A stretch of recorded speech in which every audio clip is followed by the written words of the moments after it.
Ô, Ilana, e Rafael também, né? Vocês falaram um pouquinho já aí desse outro trabalho de vocês, no caso do filme da Suzanne von Richthofen, e aí quando até lançou lá, né, como o filme seria feito, com duas versões, da Suzanne e do Cravinho, muitos comentários que a gente via, assim, dessa preocupação que as pessoas têm da glamorização do crime. Ah, mas vai contar a história da Suzanne, que matou os pais, ela não merece, que não sei o quê, é uma criminosa. É só o Ted Bundy merece, né? Entendo. Exato. Como que vocês E existe recebem esse essas fascínio reações? também, né? Por esse tipo Olha, de história. O Rafa, eu acho que sentiu mais que eu, né, Rafa, o baque da polêmica, porque o Rafa está num lugar de ficção na vida dele, né? Foi a primeira incursão dele num caso real.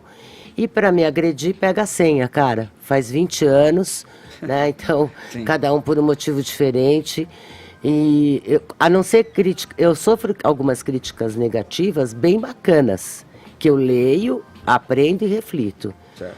Mas quando é o xingar, o joga pedra na Geni, cara, eu não tô nem aí. Eu acho que o livre-arbítrio tá aí para ser usado. Não gosta do tema? Não assiste. Eu acho tão simples, né? Então, não gosta de autoajuda? Não leia. Né? Não quer falar de crime? Eu tenho um amigo meu que fala assim, olha, eu tenho medo de ler seus livros, mas eu compro porque se é minha amiga eu quero ter na prateleira. Bom motivo, tenha mesmo. Não gosta, entendeu? Eu acho que está aí o livre-arbítrio para ser exercido. Eu e o Rafa, trazer o Rafa para esse roteiro do Menina foi incrível. Por quê? Gente, esse rapaz tinha 12 anos quando esse crime aconteceu. E eu estava dentro da investigação, dentro da perícia, fazia um estágio lá, assistia a reprodução simulada.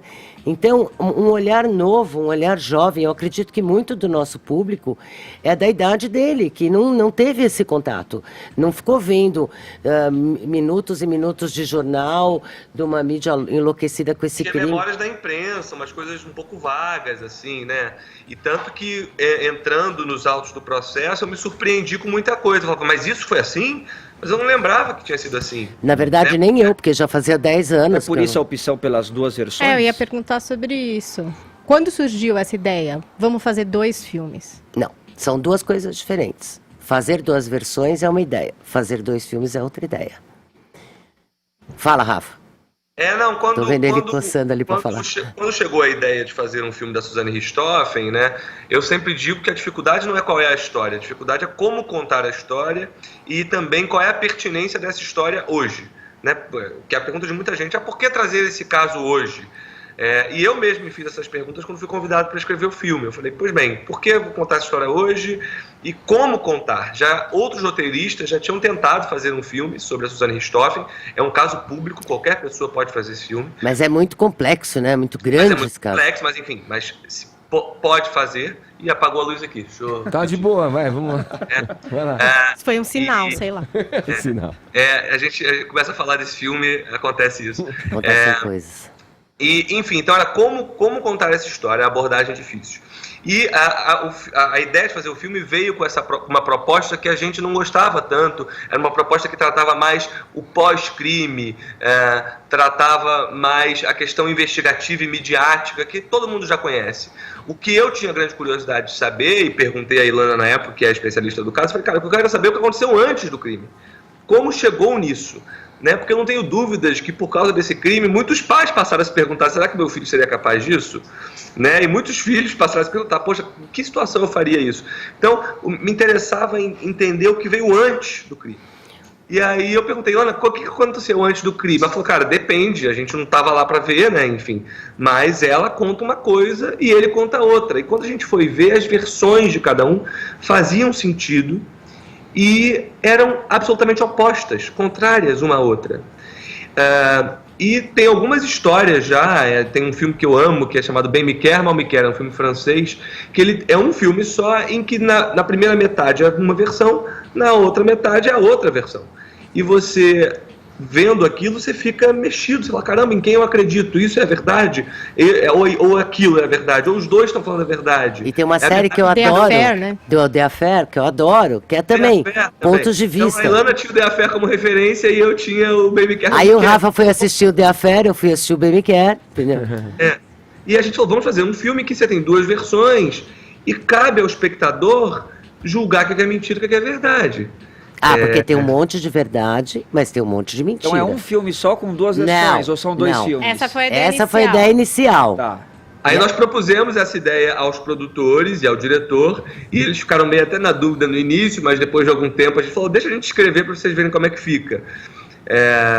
E aí eles leram o roteiro e adoraram. E gostaram tanto que aí sim tiveram a ideia de pegar essas duas visões e transformar em 2 filmes. Então, são 2 filmes que são complementares, né? Um filme conta a visão dele, um filme conta a visão dela. É o menino que matou meus pais. Veredito, né? O menino que matou meus pais e a menina que matou os pais. Você vai Gente, ter... a gente vai ver sessão dupla, isso? Porque quem vai ver um e não vai querer ver o outro na sequência? Haja Por pipoca, exemplo, né? tem uma atriz no filme, viu, Rafa? Eu tava na gravação sábado e a Débora chorava tanto que ela falava assim, eu não vou conseguir ver esse filme, eu não vou conseguir ver, é muito toca... Porque ninguém conhece o lado anterior ao crime, né? Todo mundo sabe do crime pra frente. Sim. Então tem coisas ali que eles contaram e eu acho que precisa ver os 2. Não são 2 filmes de 2 horas, acho que tem 80 minutos, 1 hora e 10. Não ainda, né? Mas a ideia é que tem um filme que seja 1 hora, 1 hora e 10 cada filme, de modo que ver os 2 é 2 horas e 20. E aí você tem cenas espelho, que cada um, eles vivem o mesmo fato com visões diferentes, e você tem coisas que só tem na versão do Daniel e coisas que só tem na versão da Suzane, porque eles deram depoimentos muito diferentes, a gente ouviu diversas vezes esses depoimentos. Eu esperei por anos e anos o livro Continuação da Suzane, escrito pela Ilana. Eu quis muito escrever, eu tive dramas ali, por um caso que não acabava, né? Não acabava. No Brasil, não dá, eu fiquei que nem outro capote, esperando um fim da Sangue história frio. que não existe. É por isso que eu queria trazer à baila isso. Qual é a sua relação com a Suzane hoje? Você ainda acompanha a Eu tive história relação com ela, atentamente? vamos Não, lá. digo, com a história da Suzane, não com a processo, própria. na história do Com o processo. Você ainda acompanha atentamente hoje? Você ainda acha que é material para um futuro livro? Olha, eu acompanho a história, mesmo porque eu tô sempre, quando tem alguma notícia nova, nesse caso, eu sou fonte de muitos jornalistas e atendo. Livro agora, talvez do filme, né, Rafa? A gente faça porque é uma abordagem diferente, nova, mas é uma abordagem que traz o júri, tá? Porque é a partir das versões desses jovens no júri que a gente faz esse flashback, vou chamar assim, e conta a história deles antes do crime.